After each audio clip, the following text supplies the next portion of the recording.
big. And remember, the countdown we're on does get recorded. 3, 2. I didn't know that. Bing, bang, boom. So I remember watching Anthony Jeselnik talk about writing for Jimmy Fallon. He said it was the worst thing he's ever done. He said, like, having to deliberately write in someone else's voice just kills your soul. Well, He's like, he writes, yeah, it's like his voice is his own, and he would write jokes, and it just wouldn't work for Jimmy Fallon because you had to be all, or whoever the fuck that was I was trying to impersonate. So I don't know. Part of me likes it. Like at the beginning of doing comedy, I would have quite liked to just sold jokes, but I enjoy being on stage. Like I like that part of it better than actually having to have something decent to fall back on. Mm-hmm. You know, Interesting. I'd rather bullshit. Don't know. But James, you'd rather write for somebody? Aye. I just want to be anonymous everywhere.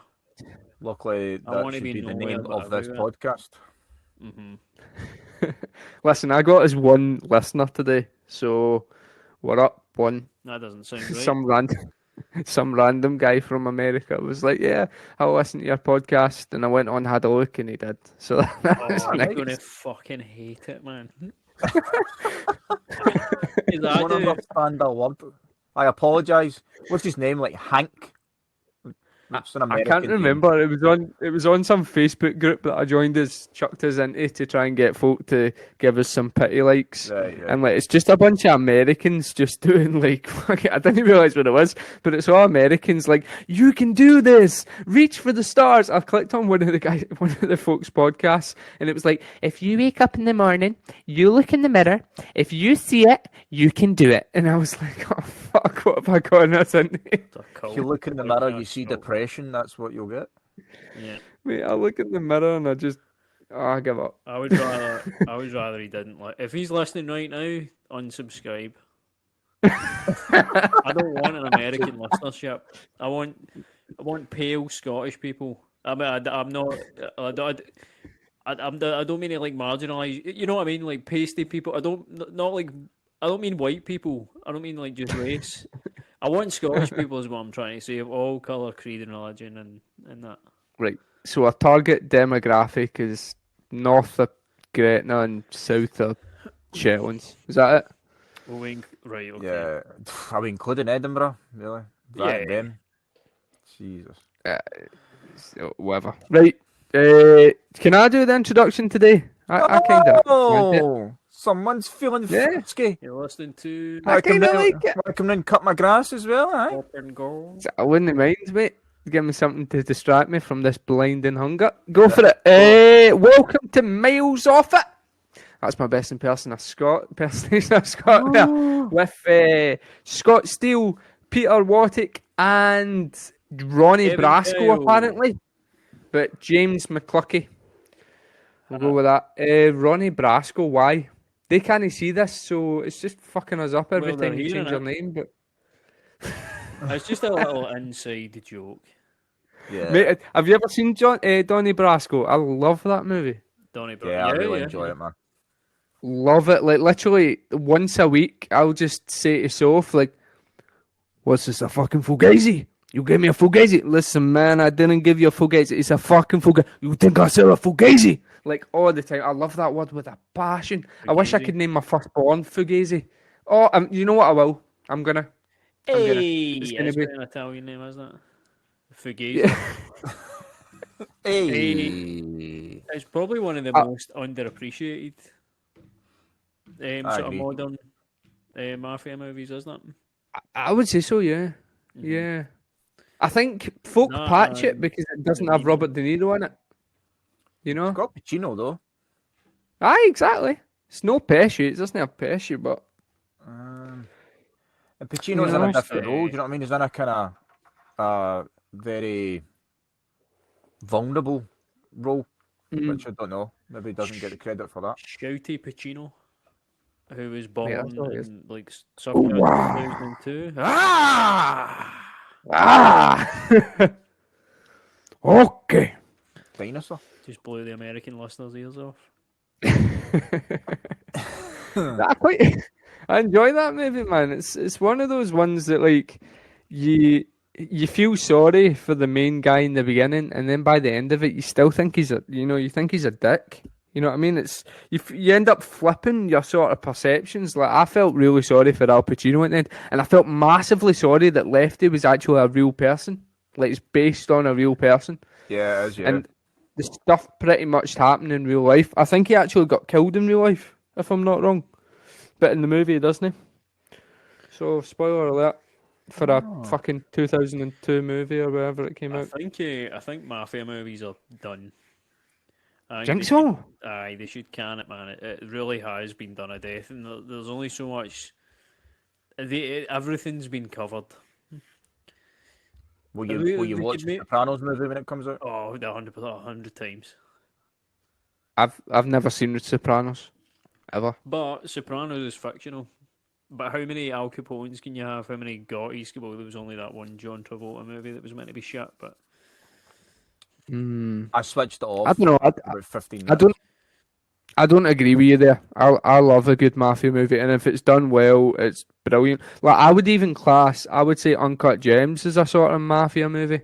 Don't know if you guys have seen that with Adam Sandler. It's got kind of mafia undertones, like a kind of down on his luck guy that, that's trying to make a way for his, his cell in the world, and it give it a different sort of life. Like usually in these mafia movies, they go to a pawn shop or something, and you just see the pawn guy. They have a bit of banter back and forth. Maybe they smash his head in, and they move on to the next scene. But for me, it was like you got to see that pawn guy. You got to see that jeweler, the guy that they go into for that 2-minute scene. That was what the whole movie was about. Right. Okay. I was going to say you can say Jewish. Nah, so it's Ramadan, I can't. All right. Okay. What else do you need to do on Ramadan? You have to try not to swear. So I don't know if you guys have noticed, but I don't think I've swore yet in this podcast, which is the first time ever. You swear. Right, okay. The podcast is young. Yeah, so you try not to swear, try not to think impure thoughts, which come on, for most folk it's hard, but for me, like I've got the brain of a potato. Like honestly, I don't care at this minute in time. I'm sure we've talked about that before. Like how on earth can you control a thought? I don't know. I can't. It's just self-control. I don't know. Well, it's not the initial thought. Like we've talked about this a wee bit before. It's not the initial thought. Like you can see something and go, oh, but it's the playing on that and sort of kind of exaggerating it and kind of leading down a wee path into something else. You just kind of change your mind onto something else. Do you know what I mean? No, but I walked down. Okay. You can't preempt. Sometimes thoughts are just completely spontaneous, and also but that's thinking of not thinking something makes you think about it. Yeah, but that's the initial thought. I'm not talking about the initial thought. Fight it off if it comes. Yeah, it's like you feel hunger, but you don't. All I do in my head is walk about, and then to like the tune of "Come On, Eileen," it's just like dicks in my, it's just stuff like that constantly. You must do that. No, not that exact thought. No, but I mean, it changes song, day to day. Today was Come On, Eileen. Tomorrow will be, I don't know, Rocket Man. You know what I mean? Do you know what? I've got a recurring... Folk always say, like, when you're trying to get to sleep, you should imagine something. Like, so what I've tried to do, right, is have, like, a living dream. So I find it hard to get to sleep sometimes when I'm fasting. So when I'm lying there, right, just about to go to sleep, I think the most craziest thoughts, like me in a situation, kind of like what you're talking about, walking about, but me in some ridiculous scenario. And then before I know it, I'm like dreaming. It's hard to explain, man.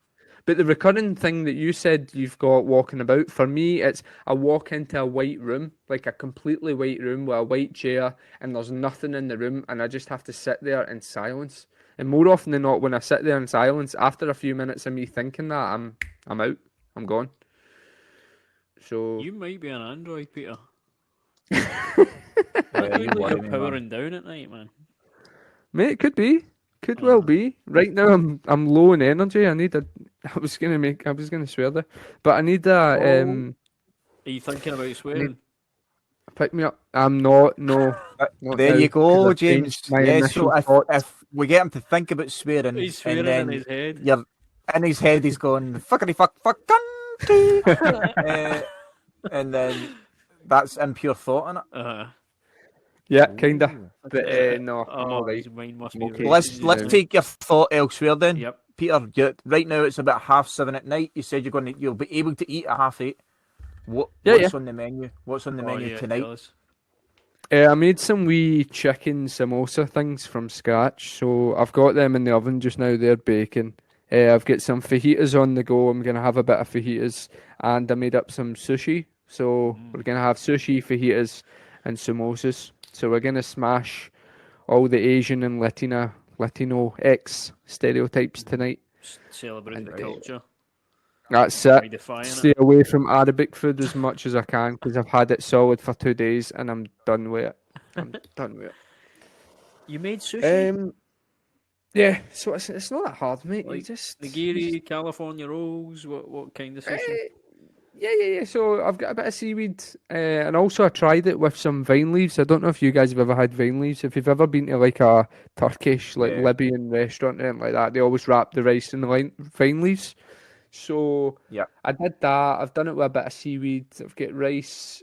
I just cooked off the rice and chucked a wee bit of sugar on it to make it sticky. You know, a wee bit of honey, sorry, and salmon. And then that's it. You know, a bit of sliced charred grilled peppers. I'll shove them inside, and Lovely. it's not hard, mate. It's lovely. But so basically to organise my mind before we went on this, I tried to write down insults. So I was imagining myself being back on stage, right? Do you know what? Before I say this, Scott, you've done a show this week. Do you want to talk to us about it? About how it went? Oh, how'd it go? What happened? No. Unless you want to get your insults out first. No. It's more just what kind of comebacks I could come up with when I'm on stage. Because I think you need to have a few in your back pocket. But how did your gong go this week? It was fine, mate. So it was a gong. It's one that I've done in person previously when things were okay, and it's the Frog and Bucket, which is down in Manchester, which holds like 200 or 300 people, and it's a Monday night they do it, and the time that I did it in person, it was packed and it was really good. I got through the 5 minutes and then got to the clap off and then finished second or something. There's no point in saying or something. I finished second, so then they win. And then so they've moved to an online format. They're the same as up here. They can't have crowds in the club, so they're doing live streams of gong shows. So for anyone that lives locally to Manchester that wants to take part, that wants to perform, they go there and they're using their 4K cameras. They can film them and put that out as people are watching. To me, that's an advantage. Do you know what I mean? Like, even sitting in your chair or being in your living room or something, you feel a bit off. But as soon as you're on a stage, you can just open yourself up. And I think you've got a massive, massive advantage on the folk that are just sitting in their house. It's everything. It's the people that were doing it on the stage. The person that won it, who did well as well. Do you know what I mean? It wasn't just that they were on the stage. They did well and the crowd liked them and that. So I wouldn't put it down to just that they were on the stage, but obviously the way they were handling the mic, the way they were able to move around, and it would feel more like comedy. Whereas I was in the room I'm in just now. I didn't sit down. I stood up to do it and set my camera up so that I was still standing so that I could still deliver in some kind of way. Well, I don't know about you, Peter, but to me, a good comedian should be able to adapt to his environment. Well, I am neither a good comedian or a chameleon. I was going to say that. All I heard was chameleon. I said comedian, but it was both ways. Yeah, exactly. It does. It's actually It does. quite clever. But yeah. So I did my stuff all tried and tested. I got through the 5 minutes. I didn't get gonged off. So what they did as well, right? See, normally in the comedy club, you would have people around the room that would get a card, and they would hold it up if they're not enjoying the person, and then if it'll be either 3 or 5, depending on how big the crowd is. If that many cards go up, the person goes off. So with the online one, obviously everyone's watching from home. So they just got 3 random people to choose something from where they were sitting. So like one person had a McDonald's bag that they would hold up in front of the camera if they didn't like the person. Another person had a bottle of Jack Daniels with some fairy lights in it. And then the last person had some kind of ornament. So all 3 had to go up in order to get gonged off. And I think there was 8 performers, and I think half got through. So yeah, 4 out of the 8 got through. And then a girl that performed in the club won. Fair dues, but yeah, it wasn't the same. Do you know that way? Like if you're doing a live gig, right, and before you know your name's coming on, you know when you're on. So like for me, normally it'll be like when it's 2 people before me, I start to like I have to be standing up. I can't be sitting down by that point. And I'm normally pacing about quite a wee bit. I'll go and do the toilet like 16 times. And you'll get those jitters, and you'll be like you'll have that'll be a bit of adrenaline that's coming through you. I was nervous, but I didn't have that same like standy up kind of minor anxiety running through. It was a different feeling before and after. So it was interesting to do it. It was interesting to do it, but very, very different. Very. Would you do it again? Possibly. That's a no. Possibly. 100% no. It's different. I'm not going to say. Like, do you know that way? If you have say I'd done a gong show before in person and got through the 5 minutes, if someone then offered me another gig the next day, I would be like, I don't care. It doesn't matter where it is. I'll have at it. Yeah. I got through the gong show on Monday. If someone had offered me another online gig on the day, unless I had nothing going on, I'd probably found something else to do, man. I can't imagine. Who do you I see? know there's so many folk, mate. There's so many folk that do it, and I know folk enjoy it, and there's good ones that are out there. But I just can't imagine talking into a camera, like right into. Like I'm not saying like when you're on stage and you're filming yourself, that's fine, or somebody's filming you, but just talking into a screen and just waiting that little bit of a delay for folk to laugh or whatever, I think it would just kill my soul.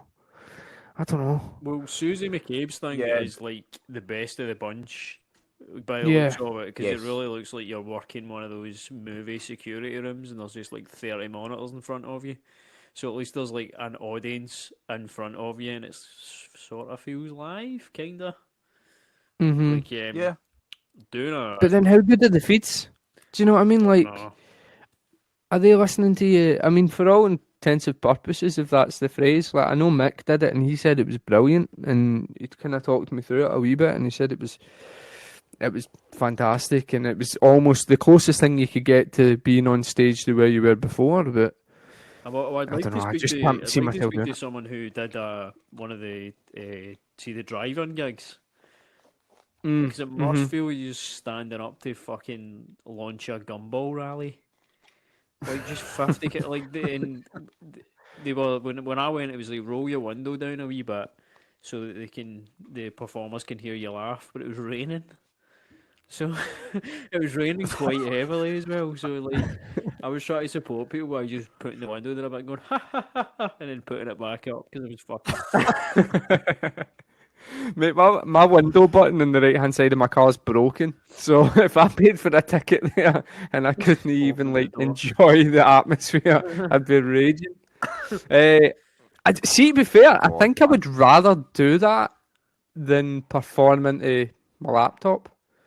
To be honest, I'd rather Yeah. be on a stage outside in the cold, dancing about like a fucking monkey and Yeah. trying to get folk to laugh.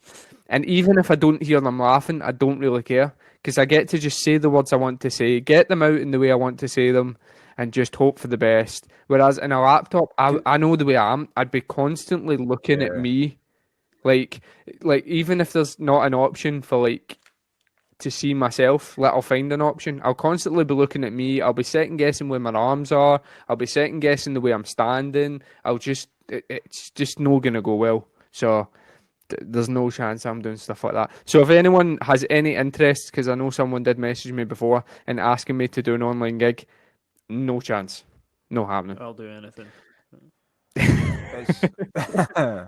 It's, it might be something that if I got used to it more, and I'd maybe change the things I talk about, Right. or how I do things, because before lockdown, the stuff I was doing was a lot of storytelling and that, and I could, I don't know, I could feel myself telling the story quite naturally, whereas it felt a wee bit more forced trying to do it into like just that camera. You know, Well, it wasn't the I'm going to same. It's practice for a drive-in gig, and I'm just going to go down to the boulevard and shout at passing cars. Just do it. Just Knock, angrily knock! shouting at cars. And then if I bomb, I'll just dive in front of an HGV. I'll just get a job at McDonald's drive-through, and every time someone comes over, you know, like, not when your order isn't ready yet, like, you please go and take a parking space, and just you're standing there for the folk that have to wait in their filet fish. It's like, hey, go to the first Hello, one where you give the money, mother-in-laws. tell a joke. Go to the next one where you pick it up, tell a joke. Just order a regular coffee and just drive round and just do a full 40-minute set. You joke, right? Coffees. You joke about that, right? But I used to serve customers, and I would make a point as I'm taking them to the table, I would think of a new bit that I was trying to work out if it worked around regular people and not comedians and not my brain. And I used to work it into the conversation, right? And if I got a laugh, I'd be like, right, I'll use that. But I used to use it all the time. Like I would have a bit one day. I remember there was a bit. My sister has a son, and he was getting he's got chicken pox. Well, he had chicken pox at the time. And they kept saying to him when he was scratching, like, "Oh, are you a wee bit itchy? You a wee bit itchy?" And he was like, "Yeah, yeah, yeah, yeah." So that got implanted like in his brain.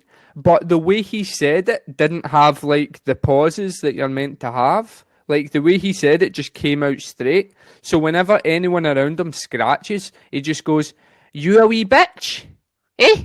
You wee bitch," and we're like, what the fuck? Which is, I love that, right? So I'll work it into something. There's something there that I can do with it. But I used to say to customers, and then some of them would laugh and some of them wouldn't. And I was like, I can use that, you know? So I used to do that all the time. All the time. How long is know the what- interaction you know what with I a would love, customer that though? you're able to drop this entire... I speak Like, can I just have very, a very coffee, fast. Mate, I speak so fast, and also you've got plenty of time from the door. For Alan, do you know my nephew on it with his chicken boxes? But he said, "Can I just have my coffee? Just give me my coffee, please." Mate, it was what pre-COVID. What would be funnier? It was having banter with customers. Is, It was pre-COVID, and I enjoyed it, and some of them enjoyed it, so it's fine. Different time. Or if you just thought about the punchline, but then you didn't realise you'd told the setup to the previous customer. So then the next customer's going to go, "You wee bitch, eh? hey, who's this? This you wee bitch?" Well, it was all right. It seemed to work. I just remembered something for the gong. Go for it. For the gong on Monday. Mm-hmm. Right, so, James, you've watched it previously, right? And you said that to begin with, the audience could be quite tame. So if you're first or second on, you kind of get a bit more leeway. Did you find that? The one I Like they watched kind of was gave very a bit of tame leeway. in its entirety. Like no one really. It was very quiet when someone get gonged off. Put it that way. Were you watching? Right. I watched like one a few weeks ago. Oh, right. Just I out of thought you were watching curiosity. Scotland. Right. So I was on 4th or 5th, so kind of in the middle somewhere, right?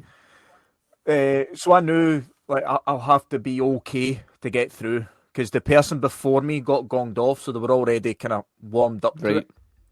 But you could, this guy came on, right, and he was sitting down, and you didn't obviously, you only see his face, right? But it was, here's where it doesn't work. You only saw his face, and then he started talking about how he was physically disabled, like his legs didn't work or whatever. But it's like, mate, we don't. But like he was saying it as if we would all know that. It's like, mate, you're not on a stage, so we can't see that you're in a wheelchair or whatever. And anyway, I don't know if it was his first or second, or it didn't sound experience, but it was just basically he was reading from a notebook from a start, right? And it'd be like he'll have thought of a joke about chocolate or something. A lot of it was pun kind of stuff.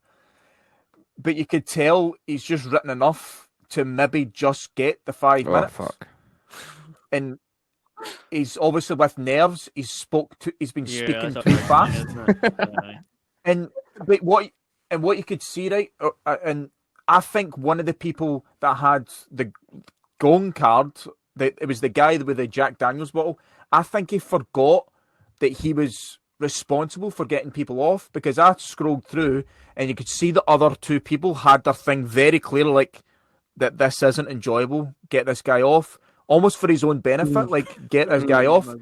But this third person like had forgotten. I genuinely think they'd forgotten, because there was no laughter, it was just this uncomfy.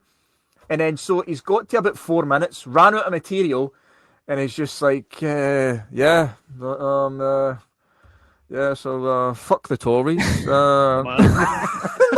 Imagine he just started counting down like he'd 22 seconds left, and he just went 22, 21, 20. Fuck the Tories. When in doubt, fuck the That's Tories. what I can think of. Exactly. That was his default. Is like, what do people not like? Fuck the Tories. Right, I couldn't think of anything worse. See, I was going to watch it. I was working, right, but I literally would have just texted you when you were on and watched you and then turned it off. Like that for me is not enjoyable. Like I just don't get it. I don't understand it, mate. Like, James, would you do it? What? Gong show? Well, specifically an online one.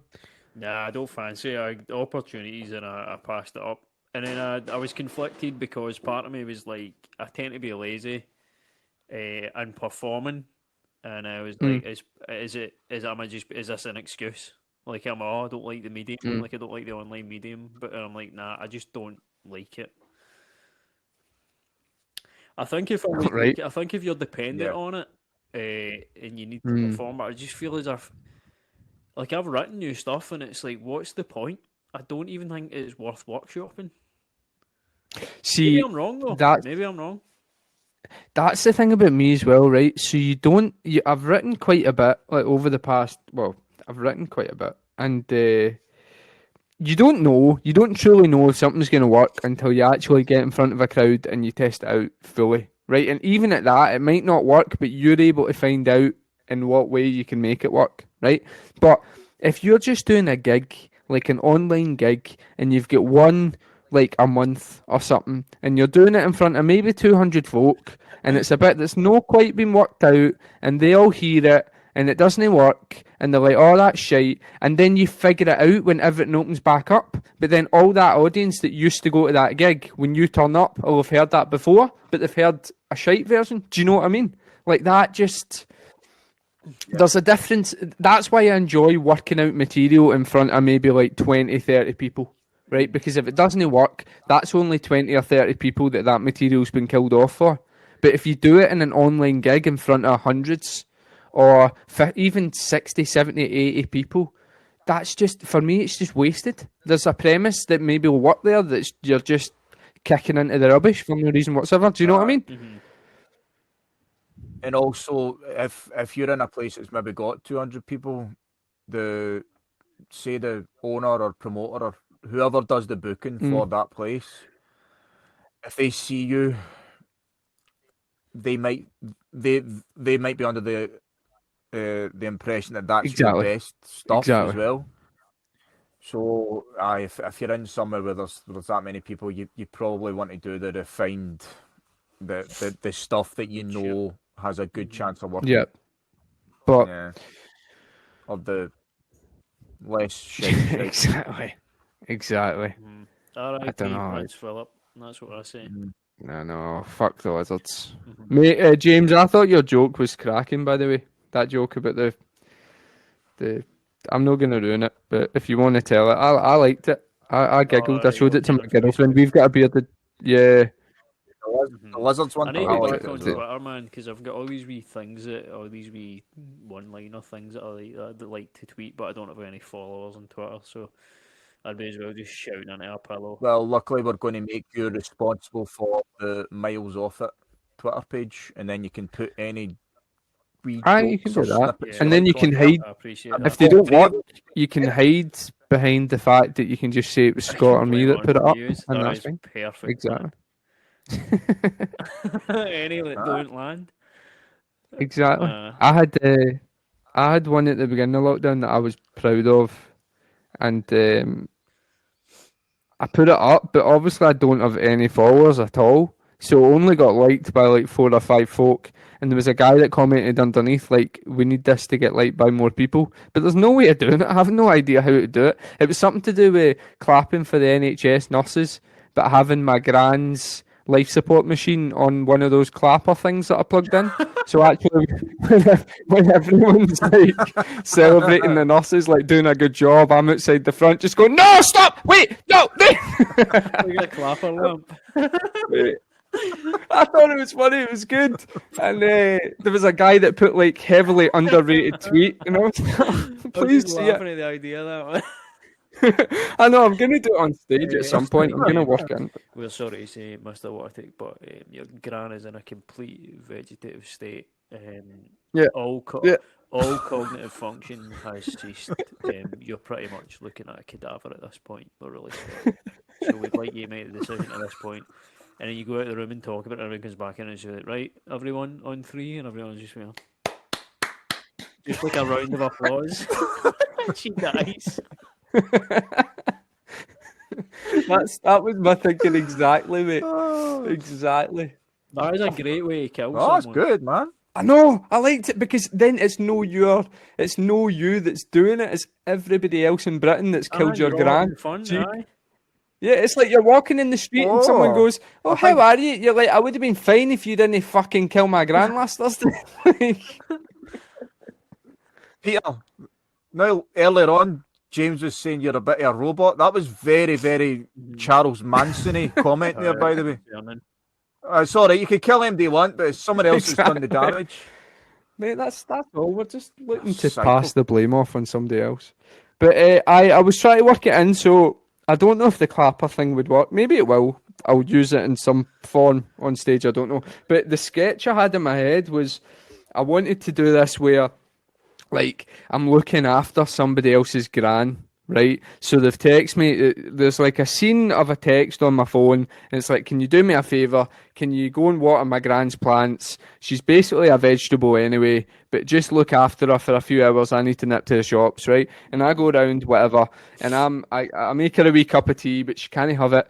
And then I go into the kitchen, and I get this text, and it's like, oh, my gran fancies a poached egg. She loves a wee poached egg. And I'm like, right, Google how to make a poached egg quick, right? And then I get like a TikTok. Have you ever seen these TikToks of folk making poached eggs in the microwave? That's fucking sick. Have you seen that? No. So basically what folk did, and I tried this in real life, right? And this is the point of the sketch I want to do. I need to make it funny. It's not funny yet, but anyway.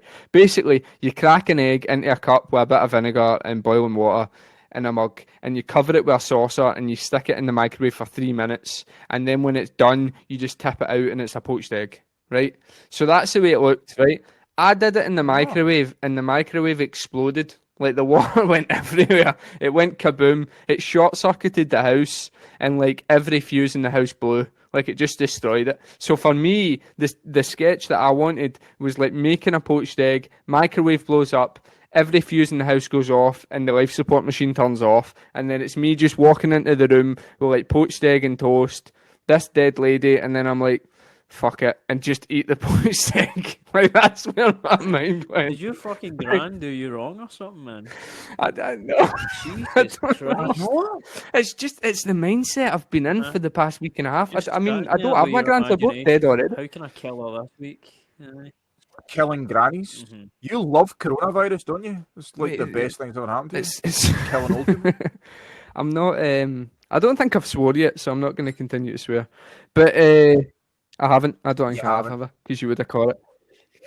No, you haven't. I No. don't know. Do you know But what your wait, mind, we are waiting. especially when you're writing jokes, your mind's in a certain area for a while. I find like it's in an area for a week. Like for ages, I was trying to write jokes about potatoes, and I don't know why. And then the next week, it moved on to like writing jokes about driving, and it just kind of morphs into something else. And then eventually, 6 months down the line, it'll come back. You got tired of it. I mean, I've been writing jokes about having a beard. That is how bottom of the barrel I'm scraping. Mate, I bet you there's hundreds and hundreds of thousands of jokes about having a beard as well. Yeah, I hope you found a niche. I haven't. Like-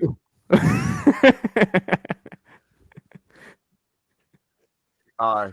I've tried that, like, so obviously my stuff's about the kids and that, and it's like, there's Aye, nothing kids. niche about it. Aye. Just another Everyone- guy with kids. It's like, oh, I'm tired all the time.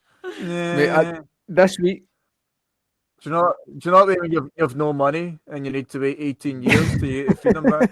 I'm just going to Oh, start throwing do you know what I hate? subjects out there and saying, what's all that about?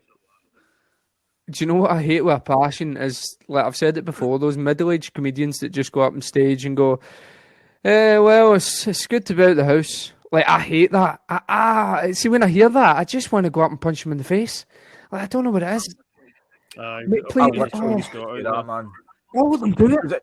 Because I thought it was like a thing you see when you see it, you think, oh, no one else was saying that. And you're like, oh, every second person's saying it. obstacle now is to toe the line between mentioning coronavirus and not mentioning it at all.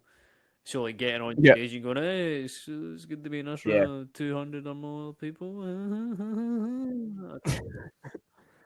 Brian Vegan does it very well. Oh, really? The special he's brought out on Netflix, yeah. He addresses it once, I would say, and the rest is just material. Because I think, James, that's exactly what he's probably gone through in his head.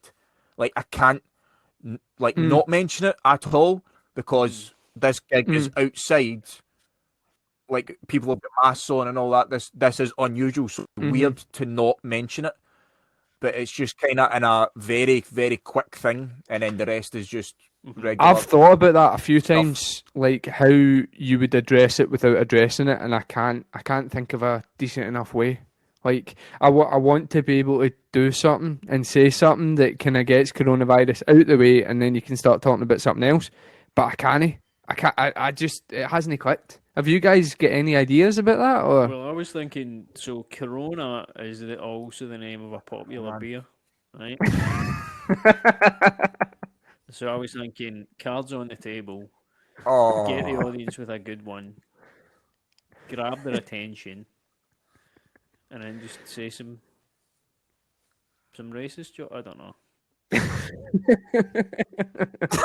I don't know how comedy works. Mate, the only thing I could think was like you think the kind of area I was looking at, right? But there's no joke in it. It's just, it confuses me, the fact that Corona has all been about coughing, right? It's spread by coughing, it's spread by bodily fluids, and yet no one in this like year and a half has told anyone to go out and buy like cough syrup. Do you know what I mean? To stop yourself coughing. It just confuses me. Like, there's no joke in there. I just don't understand why no one's brought that up. Do you know what I Don't mean? you be trying jokes at us? That cough syrup might just cough syrup not just do like a tickly cough. Whereas Yeah, Kuro has a maybe, different type but of I cough. just Doesn't no it just one's kinda- even mentioned it. I've made a shitey wee joke about it or anything. You know, it just That might be the most dad thing Oh. I've ever a wee fucking tickly. said. I've categorized coughs. I know. I wish we could get I want to get into Jesus scissor Christ, man. purple drink. You know, like really Right. high codeine cough syrup. Mm-hmm. I want to get into that, and I want to get some Jolly Ranchers, and then I'm Right. going to get like a full grill of teeth. See, while we're on the subject of purple drink, how much Ribena do you guys put in your glass, if you have Ribena at all? I'm an adult, so I don't have Ribena. I used to do 1/5 Ribena to part Ribena to water, but now I go a quarter, Right, and 'cause that I've goes been- for any Dilunt juice. mate, I used to have a kid at school that was in my class that used to just buy a bottle of like Robinson's diluting juice and just drink it straight. That's You know, wrong, eh? and it's one of those people that I wish I could see them nowadays just to see what that's done to his body. You know, if he has any teeth, if like his lungs have just turned to orange squash. I don't know, but it's just He will. I'd imagine he's now drinking Yep. Jaeger Probably. straight from the bottle. probably, yeah. It's like Yeah. smack. So I can't wait to get back on stage, Right. but I've been trying to think of like insults that folk used to tell me. So what I was doing was I was writing down insults that I used to remember, like my gran telling me. Oh, for fuck. You know those wee things that like folk used to say, and you're like, I've never heard anyone else say that apart from my gran. Do you know what I mean? What was she saying? Gran again, eh? Here, the source Did of gran- all mate, your did gran issues. on- What did I Gran don't do? know. One of my grans died pretty much when I was young, and the other one couldn't speak English, so they didn't really do much to influence me in any way whatsoever. Maybe that's why I'm harsh towards grans, because I've not really ever had an affinity towards grans. I don't know. I'm not a Wayne Rooney type, but What insults did your gran hit you with? the best one I could remember was like if you done something really really stupid. She used to say, "Look at you! You couldn't pour water out of a welly with instructions in the heel." Do you know what I mean? Like that one always used to get me. Have you guys heard that before? No. No. My mum's from Couldn't he Dundee, put- so she would say No, I've things never like, heard that. "Oh, you're having a halfpenny one," and that's like going mad, like a pure Raji. Having Right. a halfpenny one. My mum Never my heard mum's of that Dundee either. accent was bullied out her like 5 months into living in Dumbarton. She lost her accent immediately Oh, I bet it was. because you get slagged for it. No, I don't really remember that. I just like a massive disappointment to the family. How many of them said that? My gran, I remember Oh, my gran that- was quite harsh. Like I was only wee when she passed, but I still remember the things that she said. I must have been about 5 or 6. But if you did something like, say, if you like went to touch the stove, she would like no, but she wouldn't just tell you no. She would do something to like put you down. Like so, she used to say stuff like, "Listen, Put you down? mate, Like she used to you turn move your round, hand off like- the stove and goes, "You'll never be an athlete." no, it was even harsher. Like Failed with she you used to another say ball. stuff. She used to say stuff that even at like 5 and 6, she knew that you could not understand, but she would just enjoy the fact that she's hit you with like a belter of an insult, and it wouldn't even be funny. It'd just be deeply unsettling to your core. Like I remember she used to say things like if you done something wrong, she used to say, "Listen, Peter, come here. If you ever had a clever thought in your head, it died of loneliness." Used to be like, Jesus. oh. No wonder you Okay. went ahead. She was a lovely woman. So it's just those things. I don't know. This week I've just been grands have just been in my head. I really don't know why. Next week it'll probably move on to like Dulux dogs or something. I have no idea. But we'll see. It's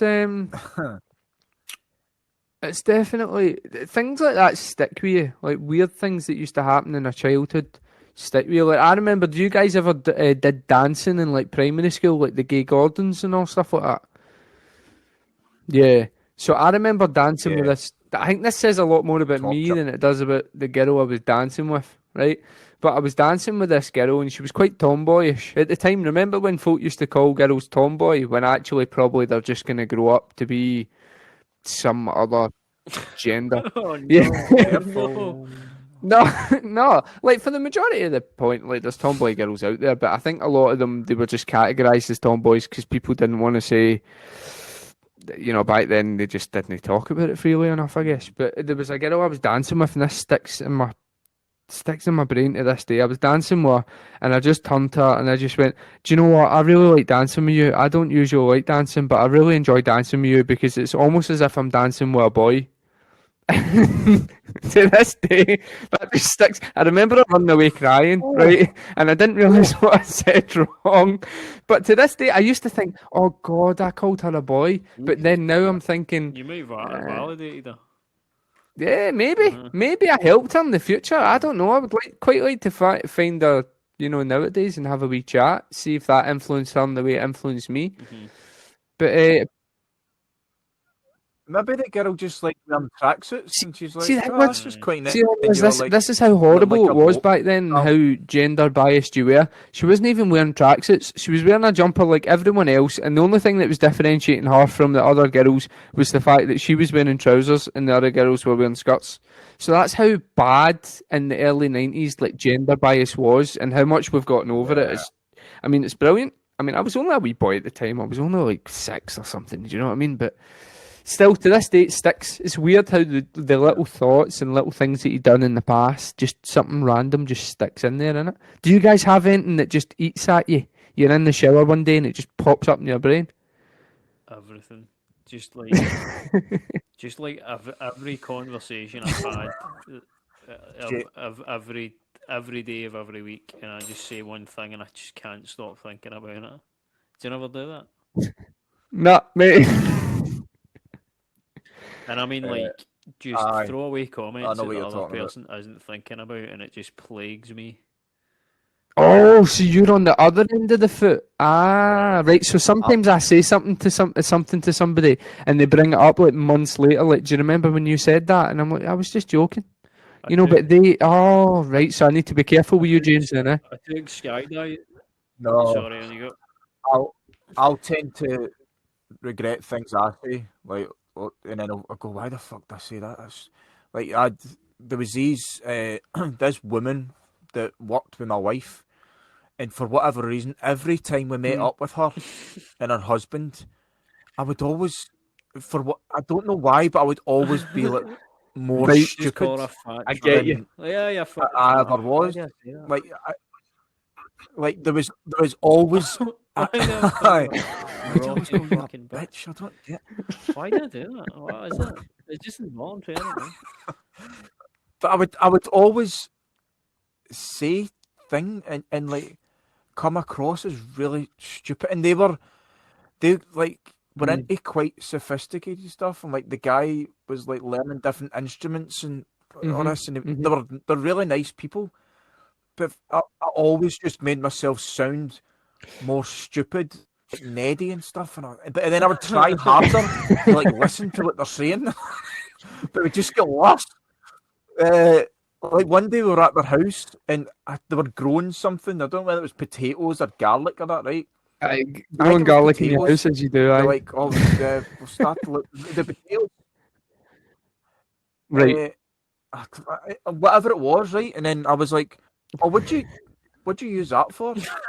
Now, rather than saying, Well, I don't know. what do you make from that? Like, do you Fending make off- chips? or whatever? I fending said, off what'd you use that for? And I just looked like stupid, like, just went, we eat it, Scott. Like, I do that as Oh, well. I though, love like, stuff like that. Sometimes it's Do you know- you're curious and you're trying to break the ice and you end up just asking stupid shit, man. Do you know I have a theory about this, right? Have you guys ever like met someone that you used to go to school with?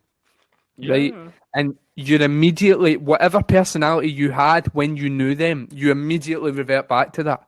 Like, I'm quite an outgoing person. I like to talk. I like to use my hands.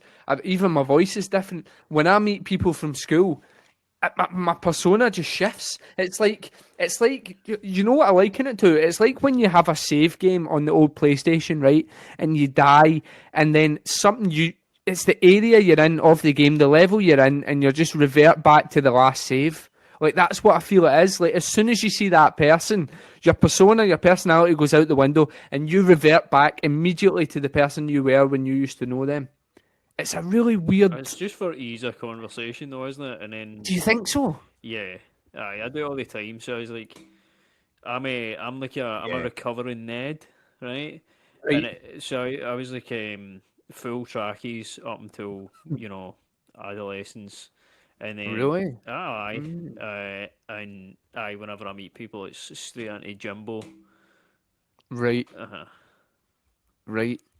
For me... Which was my gang name. Jimbo Brasco. Jimbo, they call like guys on like, There's men. Jimbo. I'm like, I haven't heard that in fucking decades, man. It's strange though. Like, for instance, right, you say it's for ease of conversation, right? But I met a girl I used to go to school with. She came in when I was working for Wagamama's. She came in and she had something to eat, and I immediately went back to being like a wee boy, 13-year-old, just being shy. And hi, how are you? How's you got a job? Oh, that's great. And then moving on to another customer, and literally, I would. Mate, I moved to the next table where she could even hear me, and I was like, "How's your food, guys? Is it all right? Oh, you got that topper? You watching the football? That's good." Just having a full-on conversation. Like, my body just changed. Went back to her, and the thing was, right? She messaged me. She's like a social media manager, right? So when we were popping off, when the comedy was like obviously jumping, and I thought, right, I'm shite at social media. I'm horrendous. This is not what I can do. I thought, right, is there anyone out there that can help me? She actually reached out to me and said, look, I can help you do this, right? And the conversation we were having back and forth was like, there's a lot of adult things that we have in common that we could talk about and have a proper conversation with. Immediately she came back into Wagamama's, and I was, oh, hi, how are you? Thanks for replying to my message. It's like my body didn't realise that this was the same person that I was talking to on the phone. Do you get what I mean? Yeah. It's just... Yeah, because your common ground with that person is high that's school. The thing, it's not So though, because our common ground now is helping each other with social media and that. Do you know what I mean? It's weird. I just... You just haven't trained yourself into getting out of that, because I'll see people that I played football with, and it'll just be like you'll meet them and your conversation will straight away go to football, just because that's whatever you're like that. I remember I met the guy that taught me how to drive, right? So I passed my test like a week after my 18th birthday, and then I met him like 3 years later in Sainsbury's, and he's like, "How you doing?" And he went, "I'm good. How's your driving getting on?" It's good, guys. But that's different. But that's the only thing that you knew this person for. I think it's like a fight or flight response, and I think you immediately go into that sort of regressive state of who was I when I knew this person. I think maybe part of it is easy conversation, and I think the other part of it is I don't know. I think it's like involuntary, like. Yeah, I couldn't control it. I couldn't. I know what you mean, man. Because like, you meet people and you just go back to who you were, and you're like, even though. But no, it's even scarier. So when you meet people from high school and they're the same person, they are who they were in like first year, and it's like even with the internet and stuff, like how have you not developed as a person, like in any fucking way, man? You're still that guy. Yeah. But just putting graffiti on bus stops. There was a guy I went out with his sister when I was in school, but he was in my year, and like he was like he was kind of neddy. Maybe you're kind of tracky wearing guy, but he was nice enough, right? And he used to work in a wee corner shop, right? So I just said to him, I was like, "Oh, how's things? Oh, I remember when you used to work in that wee corner shop, eh? I used to come in and get my Twix, and you'd give me a wee sneaky free Kit Kat on the side because I was pumping your sister." And then he would have a laugh, and he was like, "Oh, you only pumping my sister," but whatever. And then and then I just went to him, "So what are you doing now?" And he went, I'm still working in the corner shop," and I was just like, "Oh fuck." Do you know what I mean? Just mortified, mate. Just mortified. Which is like you're not saying there's something wrong with it, but you're just in your mind because you've gone and you've like done these other things. Sometimes you go, "Oh, I assume that other people have gone and done you're not talking about his things." job because like It's that not- doesn't mean a thing. You know what I mean?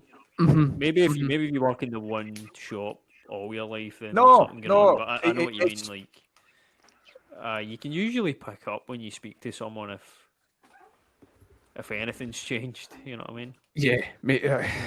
It's weird. See, the thing is, I grew up in a small town, and then I moved to a slightly bigger town, but it's still a small town. And it feels bad to say, but most folk are still there. Like most folk, like when I go back, I feel bad. Like I walk about the town centre, nobody's got a happy face, but you recognise all the faces, and you're just like, do you not want to get out? And I think some people just don't realise that they can get out. Do you know what I mean? So they're perfectly content doing what they're doing. Do you know what? I shouldn't have felt bad saying that to that guy. You know, fuck him. Oh, I've just swore. Ramadan's over. He's ruined Ramadan. Oh no! Right. I need to sit in silence for a second. You might as well go down, man. rolling bacon. No, I can't. That's it. I just need to Have some pork. be pure. Be pure. Be pure. Be pure.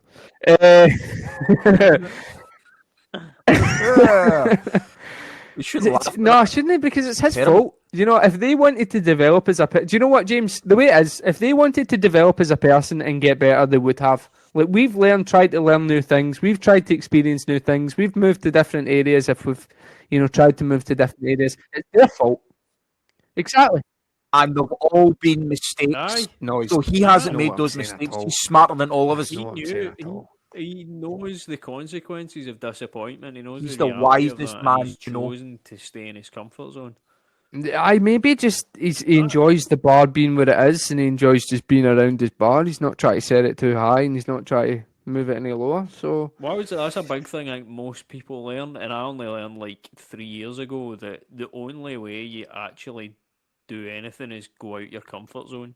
Yep. I think most people can understand that, but it took me like fucking 25, 26 to even realise that. Yeah, I realised that when I got my second job. Like, I wasn't socially... I was alright at school, used to talk about random stuff, but I never talked to adults. I hardly ever talked to adults. It was just kids at school. I would mention the odd word to the teacher and obviously talk to my mum and dad, aunts and family.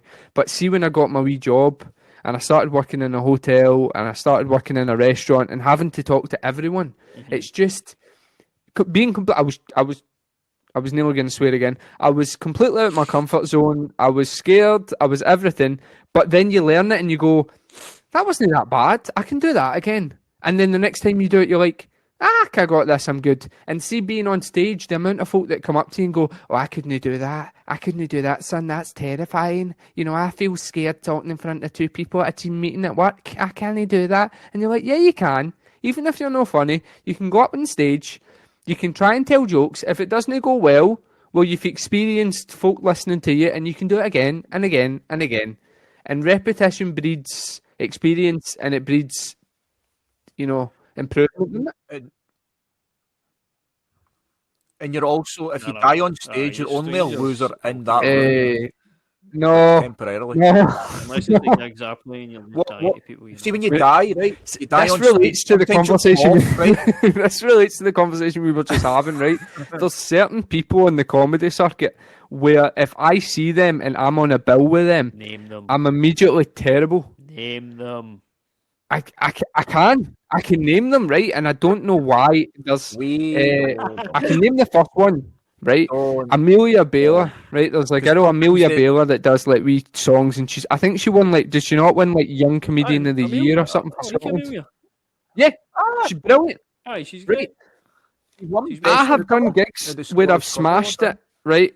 That exact place with that exact crowd on that type of night, and then as soon as she's on the bill, I don't know what it is, something in my psyche goes, right, well, she's only seen me being bad, so I'll try and be good so that at least. Right. Do you know what it is? It's like I don't want someone looking at me and thinking he does a bad job or he's not good. I want them leaving thinking he's alright at the minimum. You know what I mean?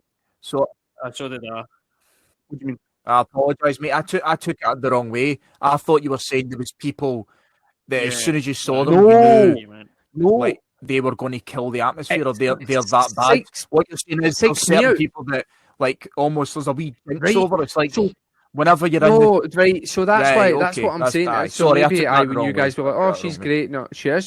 She's brilliant. But it's that sort of thing, right?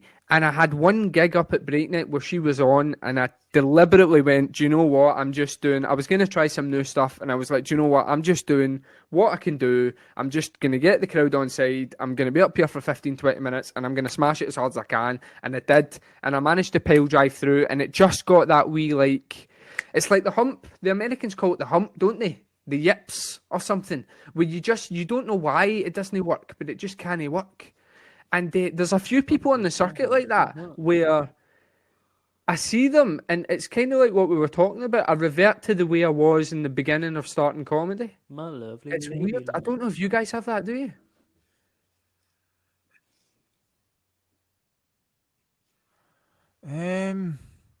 I can't think of anyone that No. every time I'm on the same lineup as Yeah. them that I tend to. Some It faces. always goes some one way, it goes faces another make way. me I don't know. Some faces. If I was to Aye, and I think don't back, mean I'm audience sure it members, I would. mean other comics. Like Oh, what really? you're saying, if they're there, I'm like, oh. Aye, it gets to me. Like really gets to me. So it doesn't it doesn't really make me self conscious because I'm going up there and I'm trying to do the material that I was planning on doing, you know. But it's something weird. There's a few other. I just named Tux. That's the only one that popped into my head. But there's a few other like guy comedians as well. That who's the big one? Ross Leslie as well.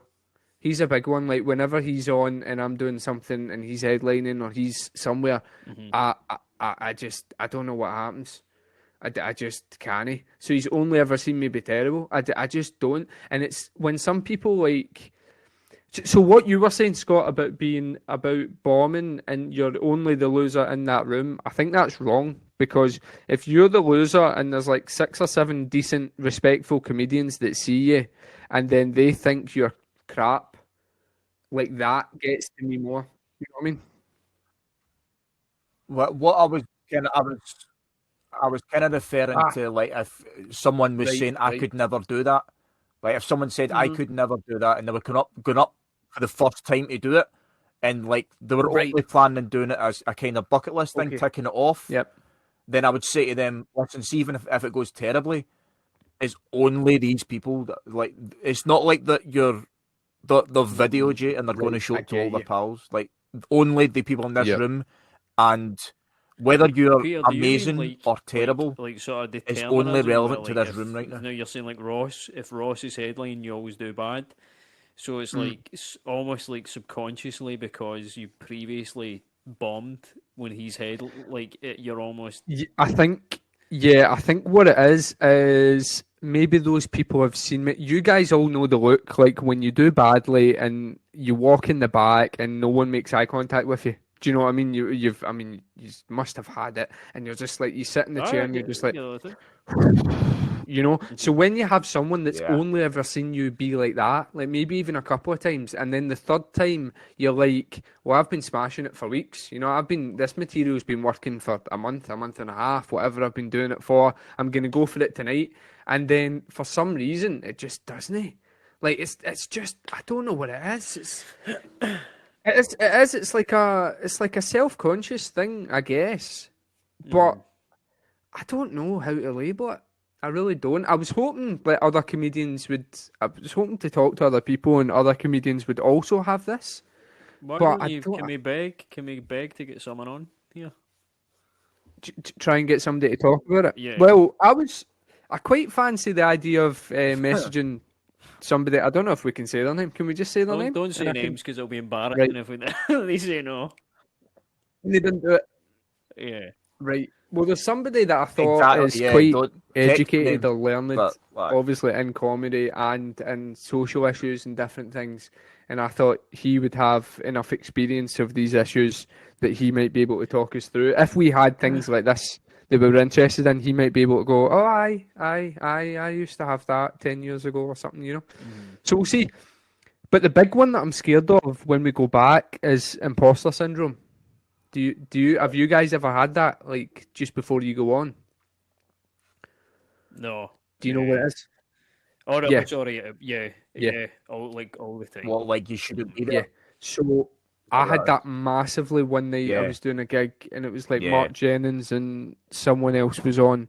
And at the end of it, I went up to them and I was like, that was a really hard room. And he was like, yeah, that was hard. That was a hard gig. And I was like, guys, did you, when you were starting off, did you guys ever feel like you shouldn't be here? Like, do you ever feel like, I don't feel that I shouldn't be on stage. On stage is fine. Like, I feel that I should be there. Like, the folk are there and I want them to listen to what I have to say. I feel like I shouldn't be there when I go off stage and I'm around the other comedians. Me too. I feel like I'm an imposter. Do you know what I mean? I mean, right. I don't know how you get over that. Yeah. this is the most. This must be I'd assume it's just over time. I'd assume so. I think that's quite. I think we're analysing parts of starting comedy. I think it's all right. Do you get it? It's honest, though. Just the three of us going, yeah. It's honest. Like we shouldn't be there.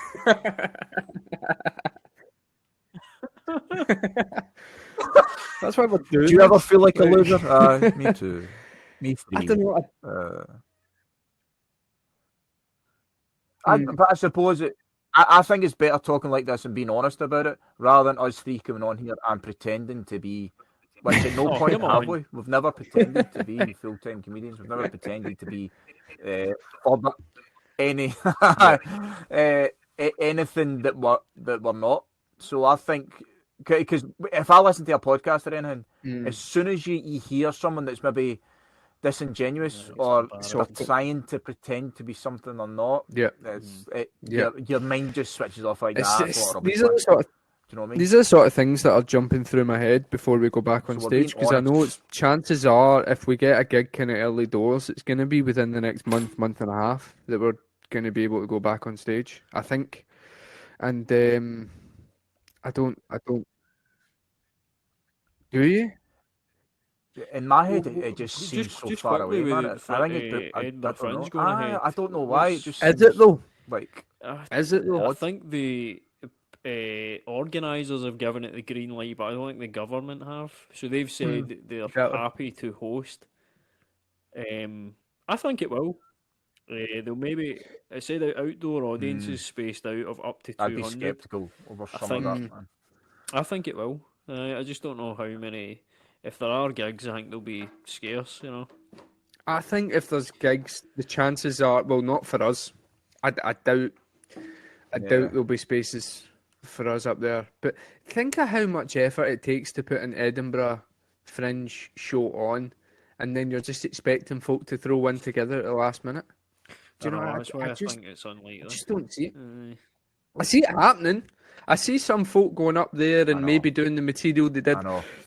You know, just before Corona or halfway through Corona or whatever, and being kind of decent headliners that are going up there. But I don't see any sort of starting off burgeoning comedians. Some of the venues are a fortune, like a lot of money and if you can only get half the audience members in, like some people just break even.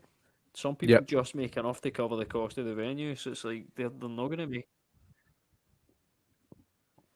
Yeah, exactly. And they treat that as a success as well, really, isn't it? So I don't Can I say something that you guys might not agree with, or going to be contention? I don't get the Fringe, right? So this is me being as honest as I can be. So everyone that I'm surrounded by in comedy is always the Fringe, and even customers are like customers. Bloody what do you call it? members. Audience members. If they've seen you do like a decent gig, oh, have you got a show on at the Fringe? Are you doing the Fringe? And to me, I've done gigs at the Fringe. I've obviously never put a show on, you know, because I'm only a few years in. But to me, I just don't understand how I would enjoy it.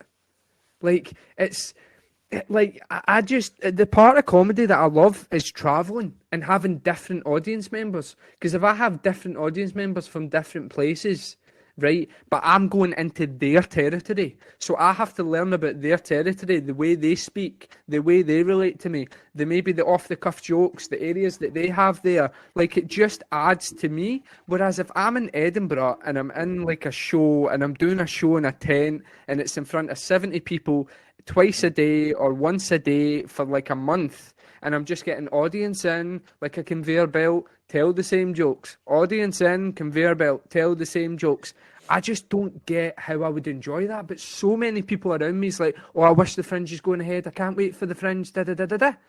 I get what you I mean, don't know. because like one night I'm in Kilmarnock and then the next night I'm in an African restaurant in Union Street.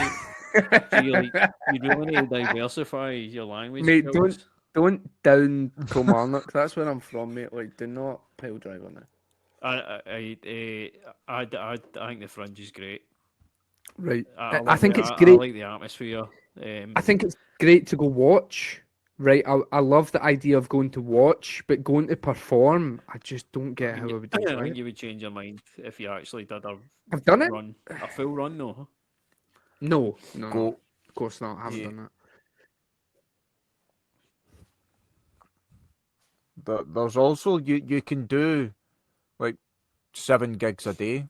You could turn up. Say you've booked a room for an hour, right? Say you and one other person, right? Said we're going to do a 2-hander. We'll do half an hour each. You could maybe turn up at the start of the Fringe with 20 to 25 minutes, and then almost figure out the rest, because you can do that many gigs in a day. You can pick up, you've got your hour slot, but around that you could also go and do 5 separate 10-minute spots elsewhere to figure things out, sharpen them up. And also, as far as what you said about Liverpool, and then going to Manchester, going to Aberdeen, London, you know, Glasgow, Edinburgh, whatever. Somewhere, whatever. Aye. I know. So, But think about the people that actually go to the... You know what I mean? It's not Edinburgh people that go to the Fringe. You might have... You might do a show in the middle of the afternoon, and there's a middle-aged couple from Argentina in the front row, and then you do another one later, and there's a stag do there. You probably would. It Also, probably would Peter, be the you're best not opportunity to you're sharpen not your a tools partier, so I think very people with quickly over a party short gives space of it a time. slight edge as well. I know that's nothing to do with performing, but it probably makes it a little bit more enjoyable. I think that's part of it as well. Me too. For me, I'm not a particularly I don't like to social party, but I do like person. to drink. Like, I enjoy the company of my friends, and I enjoy doing stuff, but I don't. I'm not the sort of person that's like, oh, this is going to be one big massive shindig for a month, and I'm going to be out my face. Do you know what I mean? So that's probably you probably hit the nail on the head, James. That's probably a big part of it, because I can see what would happen for me is I would set up a show in some, I don't know, some restaurant. Say if I did it next year, set up a show in some wee restaurant, have 30 people in every day. I'd work my arse off every morning to try and pass out flyers and sell tickets and do whatever I can in the morning. Then I would go back to wherever I'm living, and I would sit in a room and do nothing. And I would sit with a notepad and my laptop and just go, right, well, last night I said this, didn't quite work well. Why don't I change it to this? Too many syllables before that. And that's all it would be. And then I would go do the show and I'd go back to my bed. I'd go do the show, go back to my bed. Like, for me, I just don't... I don't know. I don't know. Maybe I'm wrong. Maybe I'll go do it and I'll love it and I'll meet new people and whatever. But that's just my honest trepidation about it. Are we going up for a day? Yeah, going up and watching folk, aye. Yeah, we should go up one day, man. Mm-hmm. Watching's cracking. Because I would go and sit, and you can watch like 6 or 7 people in a day if you want. Like, that's brilliant. I would love that. But performing. When it's not like we 5 and 10 minute slots, I would do that at Happy Days. But if I was actually doing like a show, I'd be like, don't know. But did you guys ever see that documentary Hannibal Buress did when he went to Edinburgh? No. No. So he went to Edinburgh, right? And basically the things that I'm talking about, he felt. So he went, and I can't remember where it was he did a show, but it was a good seater. It was a good maybe 100, 150, and every night, and by halfway through, he was like, I don't want to do this material. I'm tired. I'm only going to my wee dingy little bed set. I'm coming on stage. I'm doing an interview with somebody for the BBC or something. Then I'm going to my bed. Then I'm doing a show. He absolutely hated it. And I think about 2/3 of the way through, he was just like, do you know what? I'm not doing any of my material anymore. I'm just going to walk about Edinburgh. I'm going to try and meet new people. I'm just going to talk about what the stories they tell me. And I'm just going to do that to make this enjoyable. Because he's like, the stuff I was doing at the beginning is just not enjoyable. I don't know how people like it. Maybe me watching that has been like, yeah, that would be me.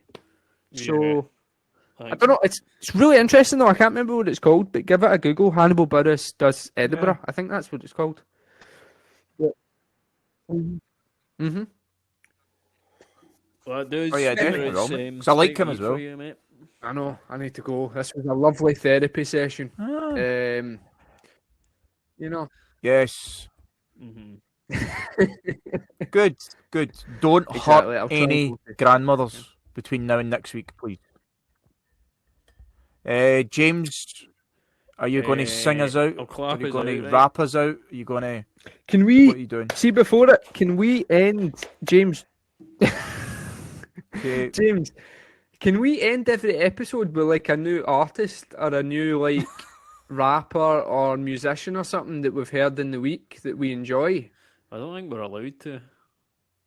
No, I don't mean the song. I mean just saying the name. You know what? You turned me on to a few people. You turned me on. You shouldn't I think those thoughts? Get those thoughts in my head. I'm pure.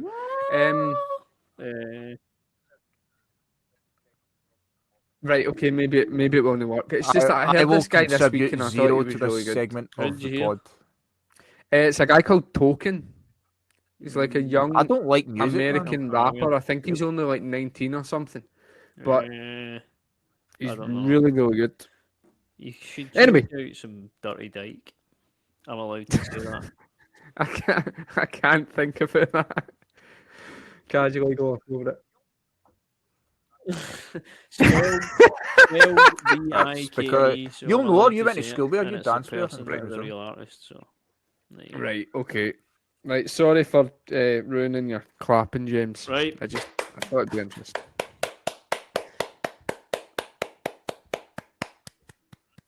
There you go. 17 grannies have died. Mm-hmm.